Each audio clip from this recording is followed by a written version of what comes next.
مرحبا مولد الهادي مرحبا يا ربي ورو مرحبا مرحبا نبي مرحبا مرحبا. السلام عليكم ورحمة الله وبركاته. يو እንዳየነው ይህም በረሱል ሰለላሁ ዐለይሂ ወሰለም የሚቀጥፍ መንዙማን በሉት ነሽዳ መርሐባ ነቢ መርሐባ ረቢዕ ተወለዱ ነቢ ምናምን ይላል። ረቢዕ አልተወለዱም። ማስረጃ አምጡ። አያችሁ፣ አብዛኛው መንዙማና ነሽዳ ባዮች አህባሾች ጃሂሎች ናቸው፣ ያልተጣራ። አሁን ይሄ ምንድነው? በረሱል ሰለላሁ ዐለይሂ ወሰለም መቅጠፍ ቅጥፈት ረቢዕ አልአወል 12 ሞቱበት እንጂ አልተወለዱበትም። የለም የተረጋገጠ ሐዲስ አለ። የተረጋገጠ የሞቱበት ቀን ነው። በሞቱበት ቀን ትደሰታላችሁ፣ ትበላላችሁ፣ ትጠጣላችሁ፣ ጫት ትቅማላችሁ፣ ሽርክ ታሻርካላችሁ። መርሐባ ምንድነው? መርሐባ እኮ ትእዛዛቸው መርሐባ ብሎ መቀበል ነው እንጂ ሳትቀበል መርሐባ እንዴት ውሸት ነው እንዴ? መች ተቀበላችሁት? ያዘዙትን መስራት የከለከሉትን መከልከል እኮ ነው መርሐባ ብሎ መቀበል የሚባለው። ግን መርሐባ ይላሉ፣ ከዛ በኋላ ደግሞ ቢድዓ ይሰራሉ፣ ሽርክ ይሰራሉ። ይሄ መርሐባ ነው እንዴ?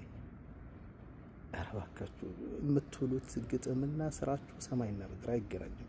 መርሐባ ብትሉ ኑሮማ እሺ ማለት ነው አይደል? መርሐባ ብትቀበሉ ኑሮማ፣ መንገዳቸው ብትከተሉ ኑሮማ ኑልን ግቡልን መውሊዳቸው እንዲህ አትሉም ነበር። እሳቸውን ያልሰሩት አትሰሩም ነበር እላለሁ። ይሄን ሼር አድርጉልኝ። ይሄ እንግዲህ አህባሾች በስድብ እና በድንበር ማለፍ የታወቁ ናቸው።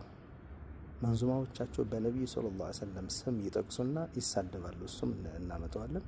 ይሄ ሁለተኛው ነው። ሶስተኛ አራተኛ እያልን እንቀጥላለን። ሼር አድርጉት።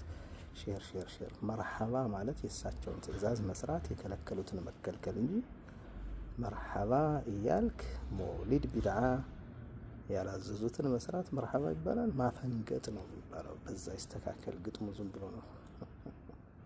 ሼር አድርጉት። ሼር ኮፕሊንግ። በመጨረሻም አህባሾች የጻፉትን እዛው ላይ ወሃቢያን ውሃ ይብላቸውና ወሃቢያን የሚጠፋበት መውሊድ ያደርግልኛል። አላህ ያጥፋችሁ ለራሳችሁ፣ ወይም አላህ ሂዳያ ይስጣችሁ ወይም ያጥፋችሁ። ሽርክና ቢድዓ ተጨማልቃችሁ ጭራሽ ከሽርክና ቢድዓ ራቁ፣ ከቢድዓ ራቁ፣ ከሽርክ ራቁ፣ ከቢድዓ ራቁ የሚል ይጥፋ ትላላችሁ። አይጠፋም ኢንሻአላህ። የሚጠፋማ ቀብር የሚያመልክ ሽርክና ቢድዓ ላይ የተጨማለቀ ነው ነበር ግን